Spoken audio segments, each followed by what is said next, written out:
Elle n'a pas posé de questions, juste des hypothèses. Mais quand elle a dit « Je vais appeler le Pentagone », l'expression de son visage en disait long. Le ciel était nuageux ce matin-là. Il ne pleuvait pas, juste assez de gris pour adoucir les bords de la journée. Le colonel Grant Edison avait toujours aimé cela, pas d'éblouissement, pas de sueur, juste la tranquillité. Elle a coupé le moteur du SUV noir du gouvernement et a regardé sa nouvelle maison. 2 étages, une façade en briques, un porche simple, rien de tape à l'œil, exactement ce qu'elle voulait. Après 22 ans de service, Brand est sorti, redressant la veste de son uniforme de service militaire. Ses ancres étaient parfaitement alignées sur sa poitrine. Il portait sa plaque d'identité, ses insignes de branche, son grade, colonel titulaire.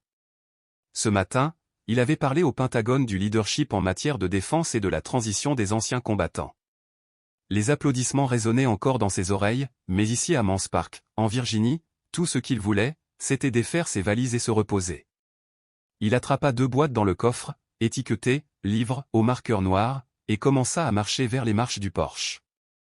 Un voisin d'en face, un homme plus âgé en pantalon kaki et polo rentré, a ralenti sa tondeuse à gazon et l'a simplement regardé. Il ne fit pas signe de la main, ne sourit pas, se contenta de regarder. Big n'a pas bronché. Il avait été dans des endroits bien plus hostiles que des regards de banlieue. Elle a laissé les cartons sur le porche et a cherché ses clés. C'est alors qu'elle entendit le lent craquement des pneus derrière elle, s'arrêtant sur le trottoir. Elle s'est retournée. Un SUV de police noir et blanc s'était arrêté juste derrière son véhicule.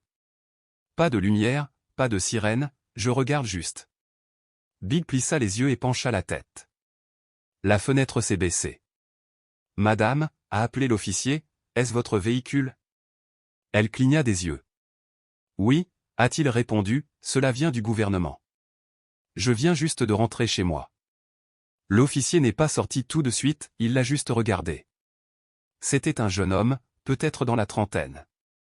Peau pâle, mâchoire pointue, cheveux rasés courts. Sa plaque d'immatriculation au brut, ses yeux scrutaient déjà les plaques, l'uniforme, les cartons. « Est-ce que tu vis ici ?» il a demandé. « Oui » dit-elle calmement. « J'ai déménagé la semaine dernière. »« Y a-t-il un problème ?» Il sortit en ajustant sa ceinture. Sa main était posée près de son étui pas dessus, mais suffisamment près pour envoyer un message. « Nous avons reçu un appel concernant une activité suspecte », a-t-il déclaré sèchement. Un véhicule à l'extérieur qui ne correspond pas à l'immatriculation du propriétaire. Rand haussa un sourcil. « Je suis la propriétaire », dit-elle en désignant derrière elle. Colonel Grant de Ellison, armée de. Je viens de parler au Pentagone il y a 3 heures. Il n'a pas hoché la tête, n'a pas dit « merci pour votre service ». Il a juste fait quelques pas de plus. J'aurais besoin de voir une pièce d'identité. Elle a placé la clé dans la porte d'entrée mais ne l'a pas tournée. Lentement, elle se retourna, ouvrit la poche de sa veste et en sortit sa carte d'identité militaire.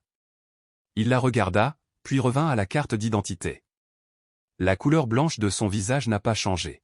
« Avez-vous quelque chose avec votre adresse actuelle ?» il a demandé. Rand pencha la tête. « Je viens de déménager. Je n'ai pas encore mis à jour mon permis de conduire. » Brusté fronça les sourcils, comme s'il l'avait surprise en train de mentir. « Avez-vous une preuve que vous vivez ici ?» il a demandé. Elle soupira, le calme toujours présent dans sa voix. « Les documents hypothécaires sont à l'intérieur. Voudriez-vous entrer ? Je vais avoir besoin que tu restes là pour le moment, dit-il, mais son regard indiquait qu'il n'avait en aucun cas fini. Il resta ferme, une main posée sur la boîte étiquetée « Livre », l'autre près de sa taille. Ça, c'était différent, pensa-t-elle. Je ne refuse rien, a-t-elle déclaré. Je me tiens juste sur le porche de ma maison. L'agent Brusté fit 2 pas vers elle. Ils sont censés être subtils, mais ils ne le sont jamais. Elle plissa les yeux, comme si son uniforme était un costume d'Halloween auquel elle n'arrivait pas vraiment à croire. Je vais devoir vérifier les plaques d'immatriculation. Il n'a pas répondu. Il vient d'entrer, ferme la porte et commence à taper sur son grand ordinateur de bord. Il resta immobile, la bouche serrée. De l'autre côté de la rue, l'homme à la tondeuse à gazon l'a complètement tondu, les bras croisés, en regardant. Puis la portière du passager s'est ouverte et Brusté est ressorti. Il avait désormais son carnet. Essayons encore, dit-il. Son nom est Colonel Edison, n'est-ce pas? Et c'est sa résidence? Pour la 3e fois, elle répondit, oui. Oui, et il vient de déménager. Oui, et il n'a rien pour prouver qu'il vit ici. Je lui ai dit que j'avais les documents hypothécaires à l'intérieur de la maison, mais rien sur moi pour le moment, souffla lentement Rand par le nez. Officier, de quoi s'agit-il réellement?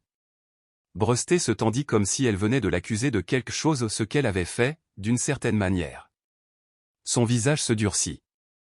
Madame, je n'apprécie pas le ton. Je fais mon travail. Non, dit-elle calmement, mais plus ferme maintenant. Vous allez au-delà de votre travail. Je suis en uniforme, debout sur le porche d'une maison que j'ai achetée avec mon propre argent, dans un véhicule du gouvernement, tenant une boîte de livres. Rien de tout cela n'est suspect. Il y eut une longue pause. Il s'est encore rapproché trop près. Cette fois, sa voix baissa. J'ai déjà vu des gens essayer des escroqueries comme celle-ci, dit-il à voix basse, comme pour essayer de l'intimider. Les uniformes ne signifient pas grand-chose s'ils ne sont pas réels. Je l'ai vu. Officier, croyez-vous honnêtement que quelqu'un se fait passer pour un colonel juste pour transporter une boîte dans une maison un samedi? J'ai besoin que tu abandonnes ton attitude et que tu répondes aux questions. Elle le regarda. J'ai répondu à toutes vos questions. Elle n'aimait tout simplement pas les réponses. Il y eut un éclair de colère, de frustration dans ses yeux, ou peut-être le moment où la fierté de quelqu'un commence à être blessée et où il la couvre de pouvoir. Je vais avoir besoin que tu restes ici, répéta-t-il. N'entrez pas dans la maison. Est-ce un ordre? C'est un mandat légal. Mais Rand était sur le point de découvrir jusqu'où il était prêt à aller pour prouver qu'il avait le contrôle. Rand ne bougea pas. Sa main flotta à nouveau près de la clé, non pas pour se défendre, non pas pour grimper, juste pour entrer dans sa propre maison officielle. Brusté dit d'une voix neutre, ce n'est pas un poste de commandement. Vous n'êtes pas mon supérieur. Vous n'êtes pas responsable de cette propriété. J'y vais maintenant. Le corps de Brusté se tendit comme si quelqu'un lui avait tendu une corde dans la colonne vertébrale. Non, il ne le fera pas, claqua-t-il en grimpant sur le porche et en se plaçant directement entre elle et la porte. Rand ne bougea pas. Elle gêne les déplacements d'un employé fédéral sans motif. Je lui ai dit, dit-il plus fort. Cette fois, elle est détenue jusqu'à ce que nous vérifions qu'elle dit la vérité. Non, elle ne l'a pas dit. Je suis faible, arrêtez, vous êtes détenu. Quelle est l'accusation? Intrusion présumée. Elle regarda son uniforme, son insigne, les clés à la main. Elle réalisa à quel point cela semblait ridicule. J'ai dit de reculer, madame, puis elle l'a fait. Elle lui attrapa le bras.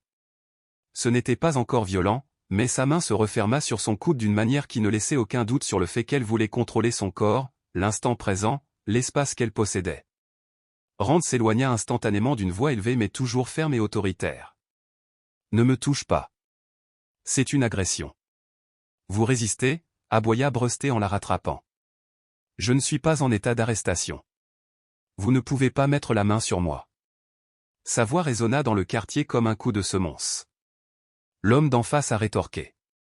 Un rideau bougea dans la fenêtre à sa gauche. Les gens regardaient maintenant, enregistrant peut-être avec leur téléphone. Elle s'en fichait. Brusté attrapa sa radio. Unité 214, j'ai besoin de renfort. Rand l'interrompit. Je vais appeler le Pentagone. Il hésita. Qu'a-t-elle tiré? Son téléphone sortit de la poche intérieure de son uniforme. Le mouvement délibéré. Sa main ne trembla pas. Sa voix ne vacilla pas. Il a glissé vers le bas et a tapé sur le contact intitulé « Application directe ». Vous allez vouloir arrêter tout ce que vous pensez faire, a-t-il déclaré. Parce que dans environ 30 secondes, quelqu'un de bien plus haut placé dans la chaîne de commandement va vous demander pourquoi un colonel en uniforme était détenu sur son propre porche. Mais l'agent Brusté n'avait toujours pas réalisé que la ligne qu'elle venait de composer allait tout changer. Le coq se figea, sa main flottant près de sa ceinture, incertain maintenant, plus effrayé, mais soudain moins confiant. Rand tenait le téléphone près de son oreille. Une bague. 2. Colonel Gison ici. Capitaine Rollins, d'accord, madame, pas exactement, dit-il calmement. Un agent local m'a arrêté devant chez moi sans inculpation et sans raison. Il ne croit pas que je vis ici. J'ai besoin que cela soit documenté. Il y eut un bref silence à l'autre bout du fil, puis un changement de ton. Militaire précis, compris. Quel est le nom de l'officier? Où se trouve Brusté? Menace Park, au coin d'Evergrande et de St. John's. Restez en ligne. Elle n'était pas obligée de le dire.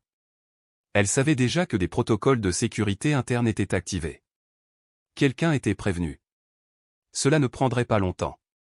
Brusté cligna des yeux comme s'il comprenait enfin qu'il ne s'agissait pas d'une farce, d'une arnaque ou d'un débutant avec un faux badge. C'était réel. Il recula d'un pas et, pour la première fois, sa voix baissa d'1 décibel. Qui a-t-il appelé exactement? Elle le regarda dans les yeux. Au ministère de la Défense. Il vient de toucher un colonel en grand uniforme sur sa propre propriété. Elle est déjà dans le dossier de quelqu'un. Sa radio crépita, puis une voix claire et ferme. Unité 214, restez en attente. Confirmez votre position actuelle. Brusté porta le micro à sa bouche. Evergrande et St. John's, reçu. Il est informé que le sujet en question a été positivement identifié grâce à une vérification fédérale. Service du colonel Rand, vérifié par le Pentagone. N'intervenez pas davantage. Sa mâchoire se serra. Le dispatch essayait juste de confirmer. 214, vous êtes prié de partir immédiatement. Renfort en route. Surveillant prévenu. Le visage de Brusté pâlit. Rand n'a pas bronché. Elle se tenait debout, son téléphone toujours à l'oreille. Le capitaine Rollins reprit la parole. Il est toujours là, oui. Voulez-vous que je me connecte à un lien civil, ou est-ce qu'on en reste là? Laissez-le comme ça, reçu. Gardez la ligne ouverte. D'accord, je vais bien, je suis juste fatigué. Elle baissa son téléphone et regarda finalement vers sa porte d'entrée. J'y vais maintenant, officier Brust, à moins que vous ayez l'intention de me renverser. Il n'a pas répondu. Elle prit la clé, tourna la serrure et ouvrit la porte, comme elle avait prévu de le faire 15 minutes plus tôt. Mais le véritable moment de vérité n'était pas encore venu. Avec des lumières clignotantes, des rangs supérieurs et pas de place pour se cacher derrière une assiette, Rand a placé la boîte à livres juste à l'intérieur de la porte. Elle ne l'a pas encore refermée derrière elle. Elle ne voulait pas que l'agent Brust voie exactement où elle se trouvait dans sa maison, sans se cacher, sans s'enfuir, sans violer une seule loi. Du bord du porche, Brust était figé, comme s'il avait oublié le fonctionnement de ses jambes. Sa main était complètement tombée de sa ceinture. Maintenant, il regardait autour de lui les voisins qui regardaient derrière les rideaux, les gens sur leur porche avec des téléphones à la main. Il ressemblait à un homme qui venait de réaliser que ce n'était pas lui qui contrôlait la situation. Puis les sirènes sont venues, sans urgence, simplement en continu. Une deuxième voiture de patrouille s'est arrêtée. Cette fois, la porte s'ouvrit rapidement. Une femme noire vêtue d'un uniforme bleu foncé en sortit, avec ses insignes brillants sur son visage illisible. Elle marchait avec détermination, les bottes sur le trottoir, sans courir mais sans marcher non plus. Lieutenant Ali, dit-elle en montrant son insigne de superviseur. Rand hocha la tête. Colonel Randison. Les yeux de Tali se tournèrent vers Brust. Il ouvrit la bouche pour s'expliquer, mais elle leva un doigt, le faisant taire. Nous allons vous contacter. Tali monta sous le porche de Rand. Madame, puis-je entrer un instant? Rand montra un fauteuil en cuir juste à l'intérieur du salon, encore à moitié plein de cartons déballés. La maison sentait le carton et le pain. Merci de rester calme, a déclaré Tali. J'ai été dans des situations pires avec des conséquences plus graves, a répondu Rand. Cela ne devrait toujours pas arriver sur son porche. Ils se sont assis quelques minutes avant que Tali ne demande « Puis-je parler librement ?» Poursuivre. J'ai déjà eu des plaintes concernant Brust, aucune n'a été confirmée, principalement des choses subtiles, mais ça, c'est concret. Votre appel aurait pu éviter des problèmes à quelqu'un d'autre. Rand se pencha en avant. Que va-t-il lui arriver? Tali soupira. Cela dépend. Les affaires intérieures arrivent.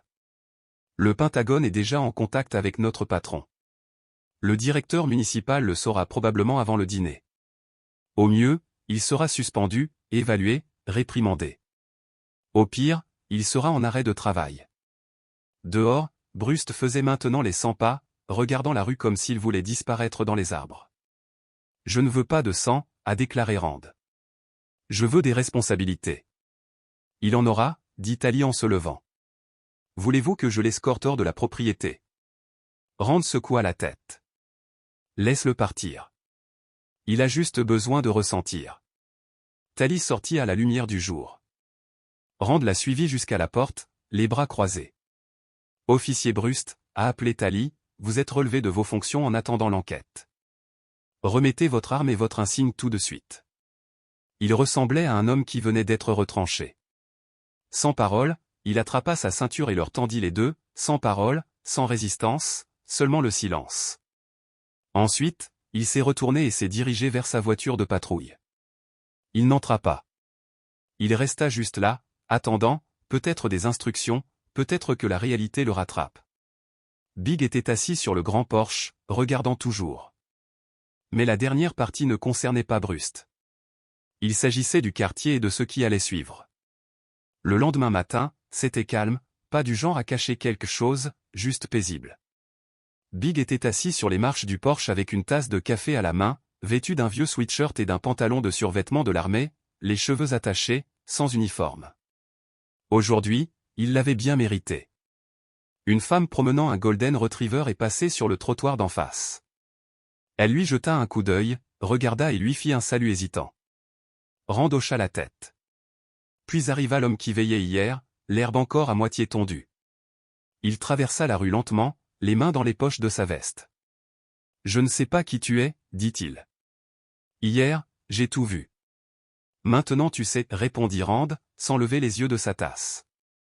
Et, je voulais juste dire que je suis désolé pour ce qui s'est passé. Cela n'aurait pas dû arriver. Je vis ici depuis 23 ans et c'était mal. Rand le regarda finalement. Il était nerveux mais ne faisait pas semblant. Elle pouvait le voir. Je ne suis pas ici pour donner la leçon à qui que ce soit, a-t-elle déclaré. Je suis ici pour vivre, tout comme toi. Il hocha la tête. Eh bien, si jamais vous avez besoin de quelque chose d'outil, d'une échelle, d'aide pour les gouttières au toucher simplement. Il se retourna et retourna de l'autre côté de la rue. Elle le regardait, ni froidement, ni chaleureusement, juste consciente. Quelques heures plus tard, un groupe d'enfants du quartier est passé à vélo. L'un d'eux l'a pointé du doigt et a dit « Mon père a dit que tu travaillais au Grand Pentagone. » Elle sourit. Comme ça, c'est génial. Ils s'éloignèrent rapidement. Le monde n'a pas arrêté de tourner. Cet après-midi-là, elle déballa d'autres cartons, accrocha une photo encadrée de son unité de commandement sur le mur de la pièce et rangea ses uniformes dans le placard. Quand le soleil s'est couché derrière les arbres, elle est ressortie. Même porche, même siège. Cette fois, davantage de voisins nous ont dit bonjour pas tous, mais assez. Il ne s'agissait plus de l'uniforme. Il s'agissait d'être vu et respecté. Elle pensait à Brust, à ce qui pourrait arriver ensuite dans sa carrière, n'est-ce pas? Elle ne se sentait pas désolée pour lui. Elle se sentait désolée du temps qu'il lui avait fallu pour comprendre dans quel genre de monde il vivait réellement. Certaines personnes ne comprennent le respect que lorsqu'il vient d'un uniforme et non de la personne qui le porte. Mais le vrai respect commence lorsque vous n'avez plus besoin de preuves que quelqu'un le mérite. La vie ne vous donne pas toujours le choix entre la confrontation et la paix. Parfois, il faut passer par l'un pour accéder à l'autre. Et parfois, il suffit qu'une seule personne tienne bon sans élever la voix pour changer la direction de l'avenir de quelqu'un d'autre. Si cette histoire vous a ému, partagez-la. Parlez. Apprenez à vos enfants. Regardez comment vous traitez les gens, car le rang peut commander le pouvoir, mais le caractère impose le respect.